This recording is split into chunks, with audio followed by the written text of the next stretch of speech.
Ang Davao maganda na ngayon. In a series of, kasi ang pangako ko, magulo ang Davao, maraming patayan. Sabi ko, hintuin natin ito at gagawan ko kayo ng siyudad na maganda. Ang Davao ho'y maganda at makakalakad ka doon anumang oras. Noon, magbaba ka lang sa hagdanan, papatayin ka na ng mga gago.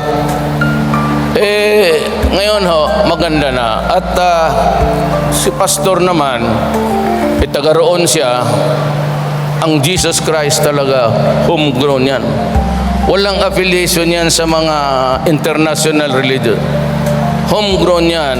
It was built by God through pastor for us everybody. Kaya na-appreciate rin niya.